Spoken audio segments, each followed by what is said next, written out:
कहते हैं कि दुनिया में मन सबसे ज़्यादा शक्तिशाली चीज़ होता है। अगर किसी चीज़ को तुम पूरे मन से चाह लो तो तुम उसे हासिल कर सकते हो। ये मैं नहीं कहता, ये सभी महापुरुषों का कहना है। लेकिन अगर ये सत्य है, ये सच है, तो हम जो अपने मन से चाहते हैं वह हमें हासिल क्यों नहीं होता। भाई, कोई भी इंसान अपने मन में तो दुख नहीं चाहेगा, लेकिन वो रहता तो दुखी ही है। हर इंसान अपने मन से तो कामयाब होना चाहता है, खूब पैसा कमाना चाहता है, लेकिन फिर भी वह कामयाब नहीं होता। भला ऐसा दुनिया में कौन इंसान होगा जो अपने मन में यह चाहेगा कि मैं नाकामयाब रहूं या मैं पैसा न कमाऊं। सोचने की बात है। तो इसमें दो चीज़ निकल कर सामने आती है। यह तो वह महापुरुष गलत थे जिन्होंने यह बात बोली कि मन से चाहे हुई चीज़ हासिल हो जाती है, या फिर हम गलत हैं। आज की इस वीडियो में मैं जो कहानी बताने वाला हूँ उसमें आपको एक ऐसा मंत्र मिलेगा। उसे समझने के बाद आपको एक ऐसा मंत्र का पता चलेगा जिससे आप यह समझ पाएंगे कि अपने मन से कोई भी चीज़ कैसे करवाई जाती है, मन में किसी भी बात का बीज कैसे बोया जाता है। यह इस कहानी से आपको अच्छी तरह से समझ में आ जाएगा और इससे आप यही समझ पाएंगे कि आकर्षण का नियम कैसे काम करता है। कहानी छोटी सी है लेकिन बहुत ही गहरी है। इस वीडियो को पूरा लास्ट तक जरूर सुनना, आप अच्छे से इस कहानी का पूरा लाभ ले पाएंगे। तो चलिए कहानी शुरू करता हूँ और समझते हैं कि मन का मंत्र कैसे काम करता है। एक बार की बात है, एक आदमी के जीवन में सिर्फ दुख ही दुख थे। वह जो भी काम करता उस बेचारे का वह काम पूरा ही नहीं होता। घर में आता तो घर में कलेश बना रहता, किसी से कोई मदद मांगता तो कोई उसकी मदद नहीं करता। ऐसा लगता था कि चारों तरफ से उसके ऊपर दुख का पहाड़ टूट पड़ा है। उसे समझ नहीं आ रहा था कि मैं इन दुखों से कैसे पार पाऊँ। वह दिन रात यही सोचता रहा कि अपने दुखों से छुटकारा कैसे पाना है। इसी कारण से वह रात में सो भी नहीं पाता था। उसकी आंखों के नीचे बड़े बड़े काले घेरे बन गए थे, जो इस बात का प्रतीक थे कि वह आदमी कितना दुखी है और कितना चिंतित है। कभी कभी तो उसके मन में आत्महत्या करने का भी ख्याल आते थे, लेकिन अपने परिवार की चिंता करके वह यह कदम नहीं उठा पाता। वह इतना दुखी हो गया कि उसने निर्णय किया कि वह इन दुखों से छुटकारा पाकर ही रहेगा।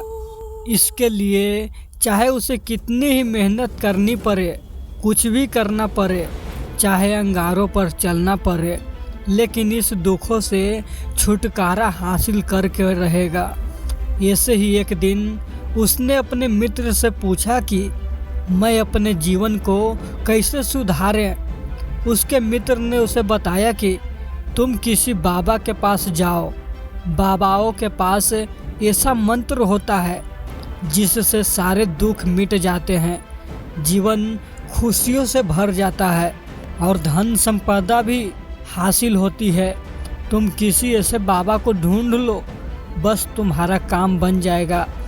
उस आदमी के मन में यह बात पूरी तरह से पक्की बैठ गई कि कोई बाबा ही मेरा दुख दूर कर सकता है, और इसीलिए उसे किसी बाबा के बारे में पता चलता तो वह उस बाबा के पास पहुंच जाता, उस बाबा को अपनी समस्या बताता और उससे उसका समाधान पूछता और कहता कि बाबा, मैं कुछ भी करने के लिए तैयार हूँ, लेकिन मेरी इन समस्याओं से मुझे छुटकारा दिला दीजिए।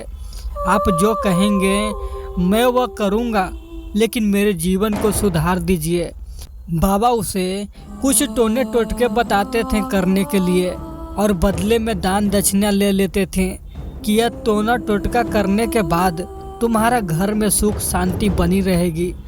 बस इस टोटकों को पूरी विधि के साथ करना। वह आदमी घर लौटकर पूरी विधि के साथ टोने टोटके करने लगा, लेकिन बहुत टोने टोटके करने के बाद भी उसके जीवन में कुछ बदलाव नहीं आया। इसके विपरीत उसका जीवन और ज़्यादा दुखी हो गया। जो भी बाबा उसे टोना टोटका देता था वह बदले में उससे दान दक्षिणा लेता था, जिससे उसका धन धीरे धीरे खत्म हो रहा था। इससे उसकी जीवन में दुख और ज़्यादा बढ़ गया।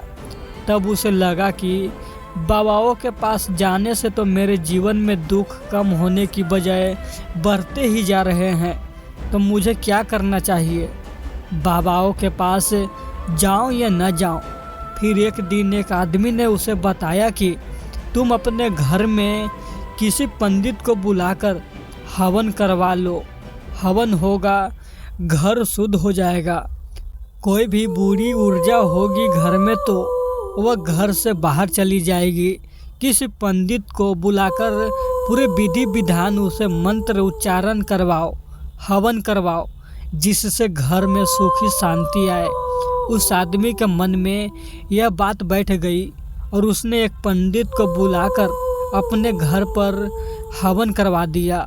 हवन अच्छी तरह से संपन्न हुआ। बदले में पंडित ने भी अच्छी दान दक्षिणा ली और उसके बाद वह वहाँ से विदा हो गया। लेकिन कुछ दिनों के बाद उस आदमी को महसूस हुआ कि उसके जीवन में अभी भी कोई बदलाव नहीं आया है। अब वो आदमी पूरी तरह से दुखी हो गया और ज़्यादा परेशान हो गया। अब तो उसे लगने लगा कि मेरा जीवन में से तो दुख खत्म ही नहीं होंगे, और यही सोच सोच कर उस आदमी का बुरा हाल हो गया था।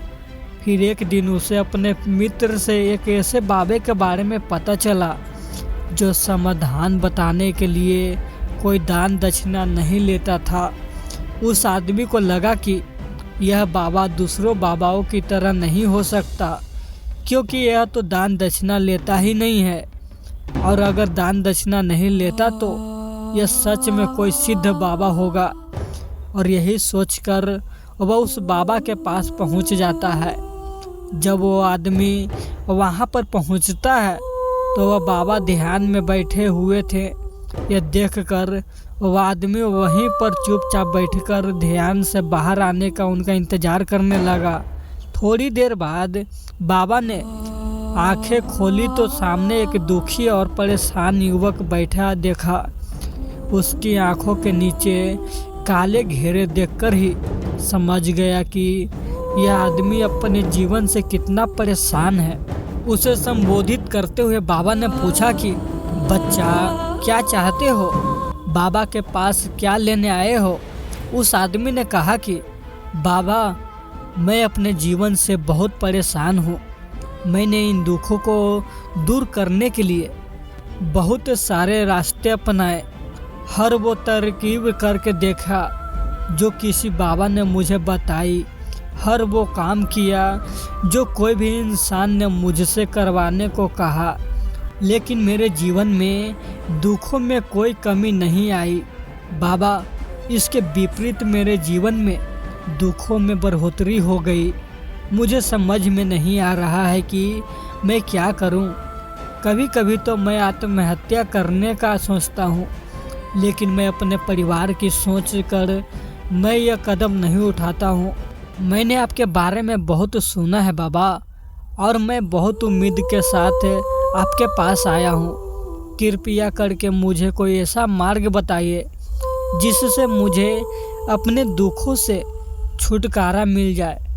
मैं अपने दुखों से छुटकारा पाने के लिए कुछ भी करने को तैयार हूँ। आप मुझे कोई भी रास्ता बताइए, चाहे वह रास्ता कितना ही कठिन क्यों न हो, मैं उसको पार करके रहूँगा। बाबा ने महसूस किया कि आदमी तो सच में बहुत परेशान है। बाबा ने उसकी बात सुनकर कहा कि बच्चा, दुखों को दूर करने के लिए मंत्र ऐसे ही नहीं मिलते। मंत्र पाने के लिए कुछ करना पड़ता है। तुम कुछ कर सकते हो। यह सुनकर पहले तो उस आदमी ने सोचा कि यह बाबा भी मुझसे दान दक्षिणा मांगेंगे। लेकिन और कोई रास्ता न पाकर उस आदमी ने कहा, बाबा आपको जितना भी दान दक्षिणा चाहिए मैं देने के लिए तैयार हूँ, लेकिन आपका मंत्र सच्चा होना चाहिए, वह पूरा होना चाहिए, उसका फल मुझे मिलना चाहिए। उसके बाद मैं आपको जो भी दान दक्षिणा लेना चाहते हो मैं आपको दे दूँगा। बाबा ने कहा, दान दक्षिणा तो बहुत छोटी चीज़ है, मुझे वह नहीं चाहिए। इस पर वो आदमी सोच विचार करके बोला, तो बाबा मैं अंगारों पर भी चलने के लिए तैयार हूँ, आप मुझे बस आज्ञा दीजिए। बाबा ने कहा कि अंगारों पर चलने वाली छोटी चीज़ में तुमसे नहीं करवाने वाला हूँ। मैं जो तुमसे करवाने वाला हूँ वह बहुत कठिन मंत्र है, उसे पूरा कर पाओगे? उसने कहा, बाबा आप मुझे बताइए तो सही, मुझे करना क्या होगा? मैं कुछ भी करने के लिए तैयार हूँ। इस पर बाबा ने उसे कहा कि यहाँ से जब तुम अपने घर जाओ तो रास्ते में अपने मन में यह दोहराते जाना कि मैं सुखी हूँ, मैं सुखी हूँ। बार बार अपने मन में यही दोहराना, और याद रहे जुबान पर यही नहीं आना चाहिए, यहाँ सिर्फ मन में दोहराना है। यह सुनकर वो आदमी बोला, बाबा बस इतनी सी बात? यह तो मैं चुटकी बजाते कर लूँगा, लेकिन इससे होगा क्या? बाबा बोले कि इस मंत्र को करके तो देखो, वैसे भी तुमने इतने बाबाओं के मंत्र किए हैं, तो इस मंत्र को भी करके देख लो। उस आदमी ने सोचा कि बाबा कुछ दान दक्षिणा तो ले नहीं रहे हैं और छोटा सा मंत्र है, इसे तो मैं कर ही लूँगा। वो बोला, ठीक है बाबा, मैं यह मंत्र ज़रूर करूँगा। और वो आदमी यह कहकर वहाँ से चलने लगा। लेकिन जैसे ही वह चलने लगा, पीछे से बाबा ने बोला कि बच्चा एक बात याद रखना, जब तुम यह मंत्र अपने मन में दोहराना तो तुम्हारे मन में बंदर के विचार नहीं आने चाहिए, बंदर का ख्याल भी नहीं आना चाहिए, तो यही यह मंत्र सिद्ध होगा। आदमी बोला, मुझे तो आज तक बंदर का कोई विचार नहीं आया, तो अब क्यों आएगा? आप चिंता मत करिए बाबा, मैं बस मन में यही दोहराऊंगा कि मैं सुखी हूँ, मैं सुखी हूँ। इसके अलावा बंदर का कोई भी विचार मेरे मन में नहीं आएगा। यह कहकर वह आदमी वहाँ से चल देता है। वह अपने मन में मैं सुखी हूँ, मैं सुखी ही हूँ, यह दोहराता हुआ थोड़ी दूर ही चला था कि उसके मन में अचानक बंदर का ख्याल आ गया। बंदर का ख्याल एक बार आया और चला भी गया, लेकिन उस आदमी ने सोचा, आज तक तो मुझे बंदर का कोई भी विचार नहीं आया, यह आज बंदर का विचार क्यों आ गया? और ऐसे करके उसने उस बंदर के विचार को पकड़ लिया और यह भूल गया कि मुझे क्या मंत्र दोहराना है, और वह बंदर के बारे में सोचने लगा। जब थोड़ी दूर बाद फिर से उसे होश आया तो वह फिर से अपना वही मंत्र दोहराने लगा जो बाबा ने उसे बताया था, मैं सुखी हूँ, मैं सुखी हूँ। लेकिन अचानक से उसे एक बंदर दिखाई दिया और यह देखकर फिर से उसके मन में बंदर का विचार उठ गया, और यह देखकर वह इस विचार को बाहर फेंकना चाहता था, और वह चाहता था कि मेरे अंदर किसी तरह से बंदर का विचार ना आए, लेकिन उसे तो सामने बंदर ही दिखाई दिया। ऐसे ही बरबराते हुए घर पर पहुंचा, और घर पर पहुंचने के बाद अपनी पत्नी को कहा कि हे बंदरिया, मुझे खाने में बंदर परोस दो। और जब उसे एहसास हुआ कि उसने क्या बोल दिया तो वह अपने बाल नोचने लगा और दीवारों में सर मारने लगा कि आज तक मुझे बंदर का कोई भी विचार नहीं आया, और आज मुझे ये क्या हो गया कि मुझे हर जगह बंदर ही बंदर नज़र आ रहे हैं, यह कैसी माया है। यही सोच सोच कर वह आदमी रात भर सो नहीं पाया। रात भर करवटें बदलते रहा और सुबह उठकर सीधे उसी बाबा के पास पहुंच गया और उसके चरणों में गिरकर कहा, बाबा पता नहीं क्या चमत्कार हो रहा है, आज तक मुझे बंदर का कोई विचार नहीं आया, लेकिन कल से जब से आपने मुझसे कहा कि बंदर का विचार नहीं आना चाहिए, तब से मुझे हर जगह बंदर ही बंदर नज़र आ रहे हैं। उस आदमी ने कहा कि बाबा, मुझे तो आपके पीछे पेड़ पर बैठा बंदर केले खाते हुए दिखाई दे रहा है, यह हो क्या रहा है? बाबा यह सुनकर बाबा हंसने लगा। बच्चा, मन का जाल एक ऐसा जाल है जिसे समझ पाना इतना आसान नहीं है। बंदर तो तुम्हारे रास्ते में पहले भी आते थे। जब तुम मेरे पास आए थे तो इन्हीं पेड़ों पर यह बंदर घूम रहे थे, लेकिन तब तुम्हारे ध्यान में यह बंदर नहीं था। जब तुम्हारे ध्यान में सिर्फ दुख थे।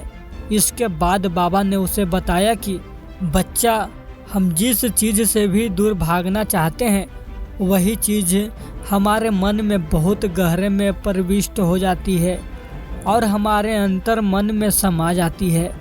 असल में हम जिस चीज़ से छुटकारा पाना चाहते हैं, उससे छुटकारा इसलिए पाना नहीं चाहते हैं कि वह हमारे साथ बहुत गहरे से जुड़ी हुई है और हमारे अंतर मन में समा जाती है।